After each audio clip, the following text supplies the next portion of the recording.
కూడా మాది TRS party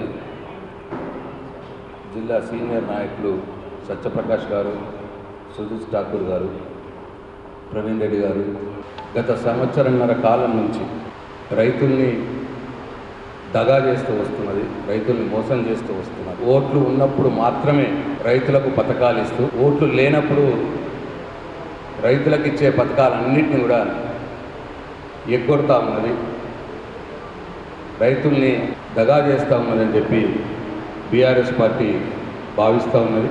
మనం ఇంతకుముందు చూసినాం, రైతు బంధు అనేది కేసీఆర్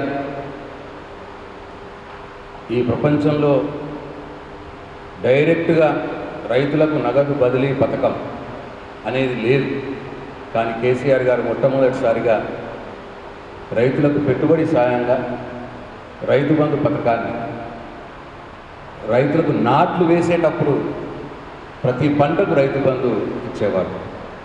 కానీ ఈ రేవంత్ రెడ్డి మాత్రం ఓట్లప్పుడు మాత్రమే రైతు భరోసా, రైతు బంధు ఇస్తూ ఉన్నాడు. మనం ఒక్కసారి గమనిస్తే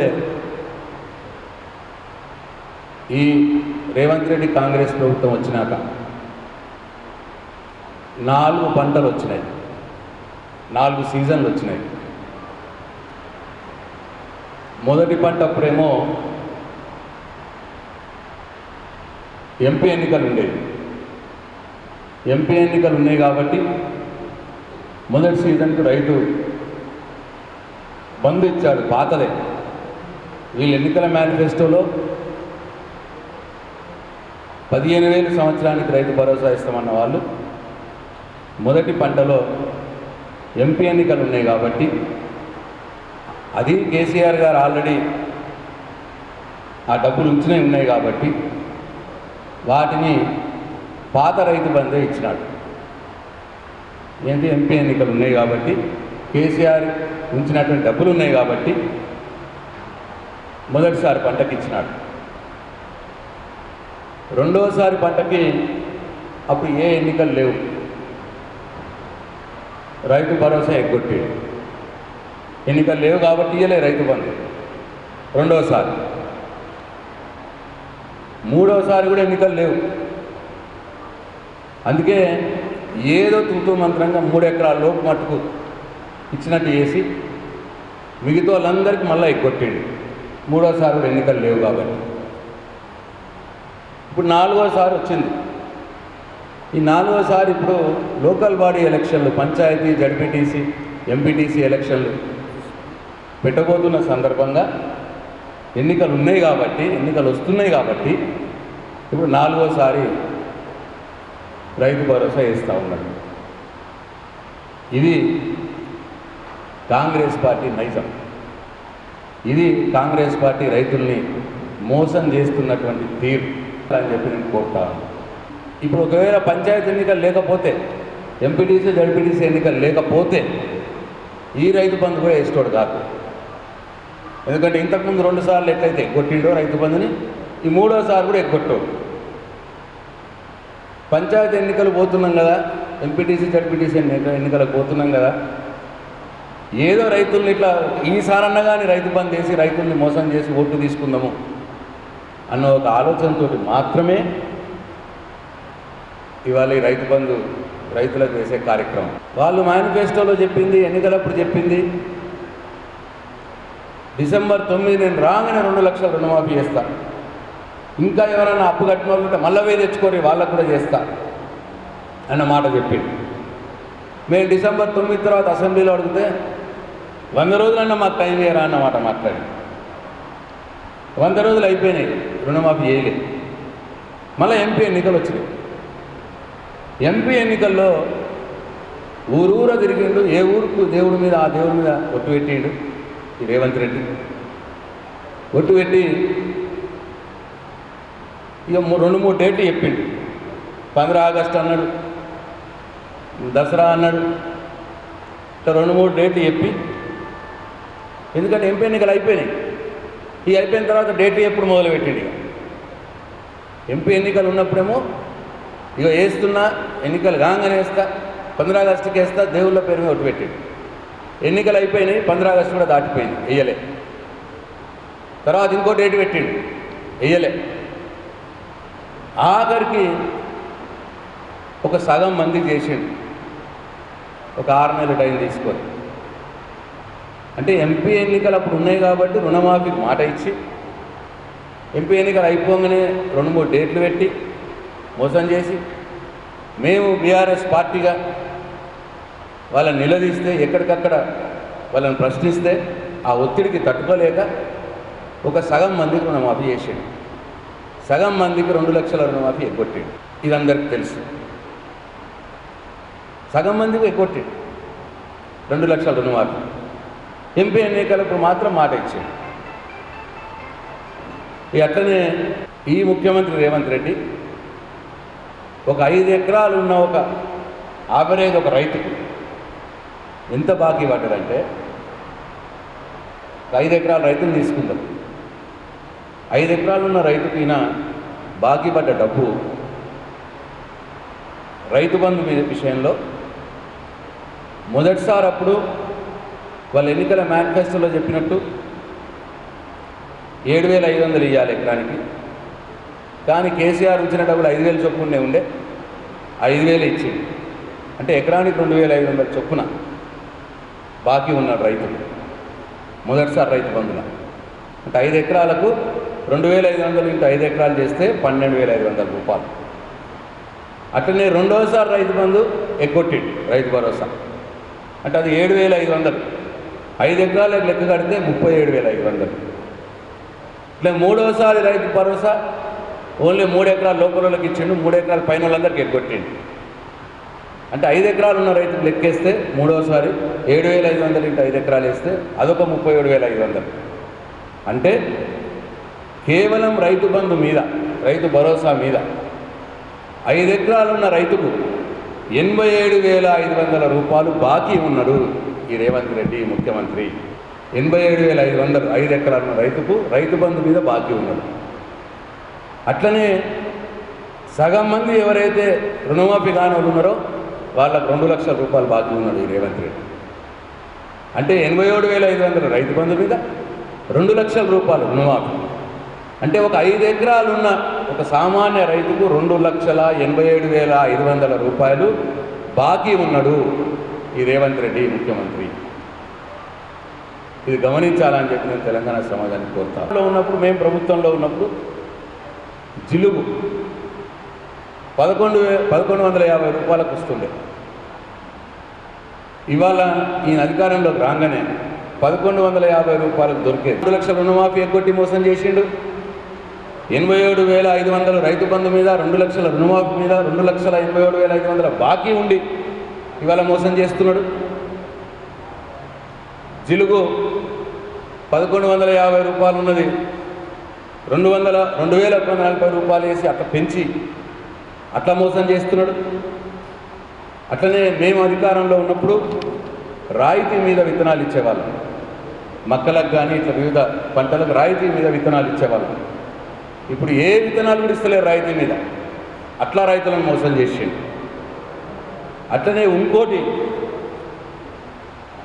అన్ని రకాల వడ్లకు బోనస్ క్వింటాల్కి 500 రూపాయలు ఇస్తామన్నారు. ఇప్పటికీ 3 పంటలు అయిపోయినాయి. ఒక 5 ఎకరాలు ఉన్న రైతుకు అన్ని రకాల వడ్లకని వాళ్ళు మేనిఫెస్టోలో చెప్పారు.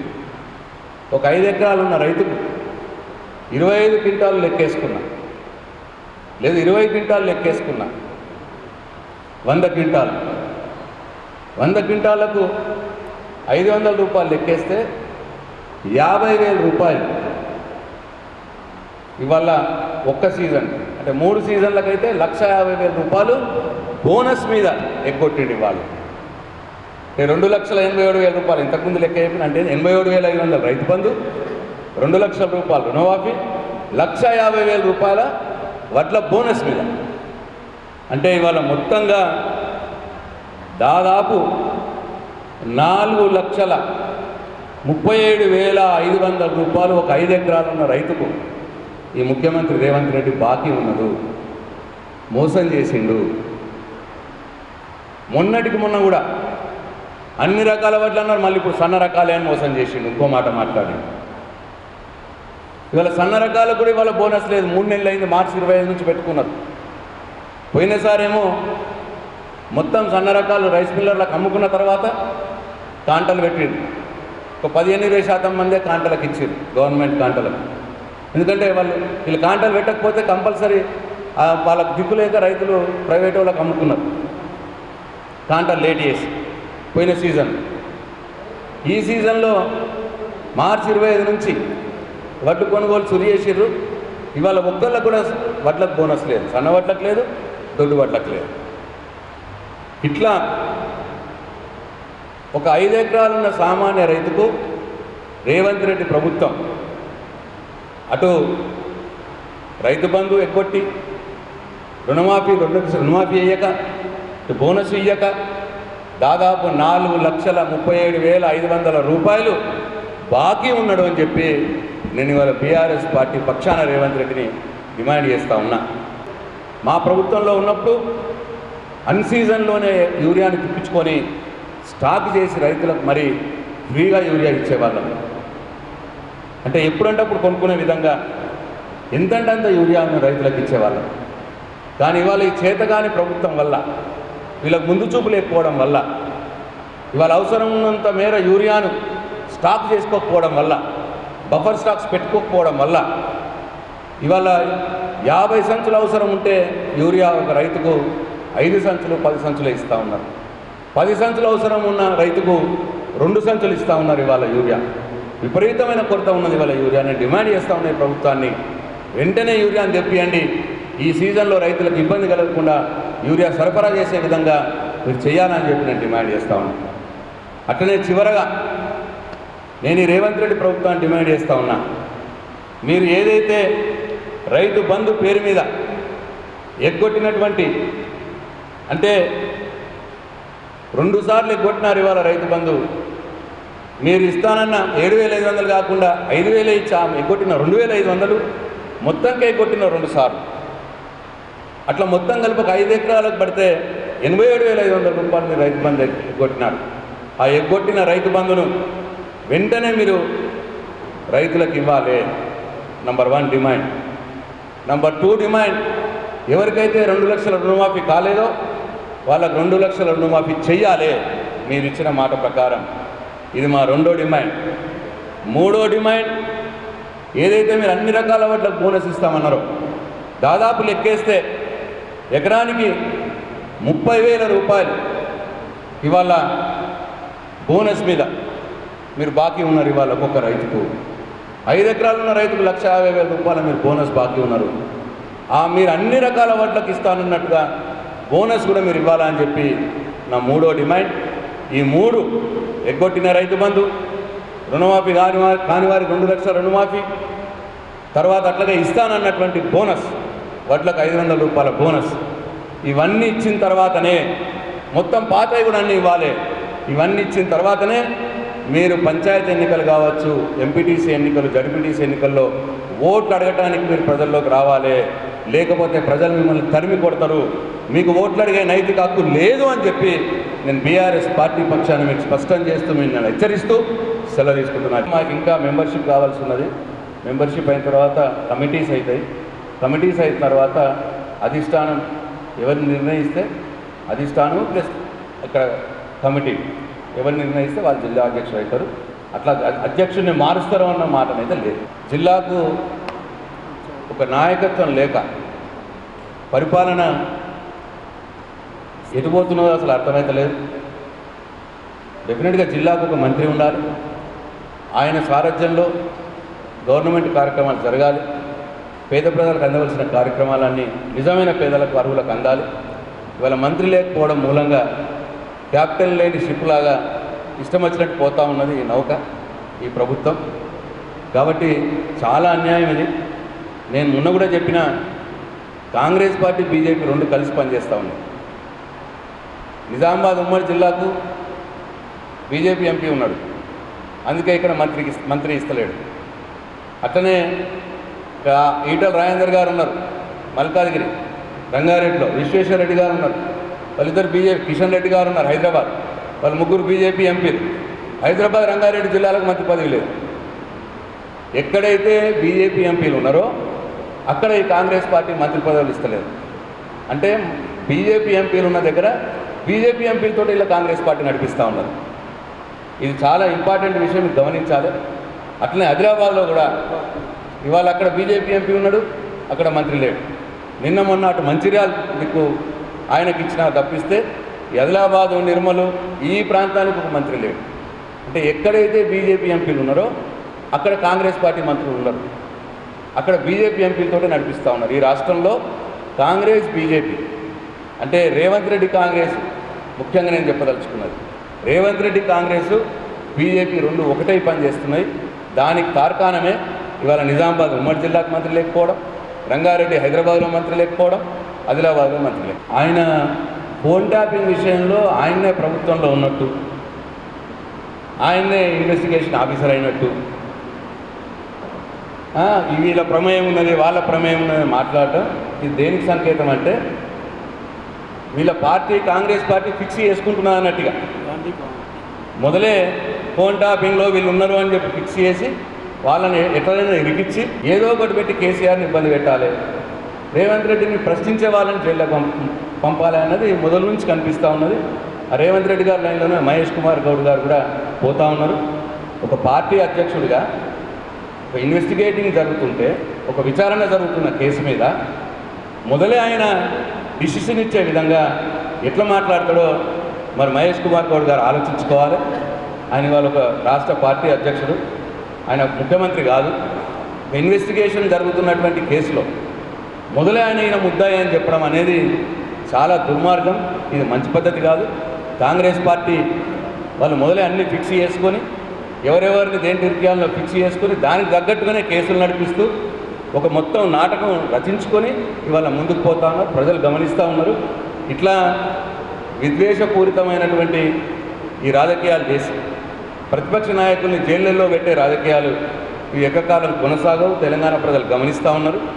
ఇప్పటికే కాంగ్రెస్ పార్టీ అధాపాతాలానికి పోయింది.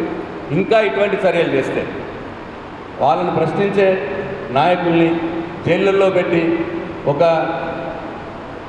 ఆనందం, ఒక పైశాచిక ఆనందం పొందే తరహాలో వీళ్ళు వ్యవహారం చేస్తే ప్రజలే వారికి బుద్ధి చెప్తారు అని చెప్పి నేను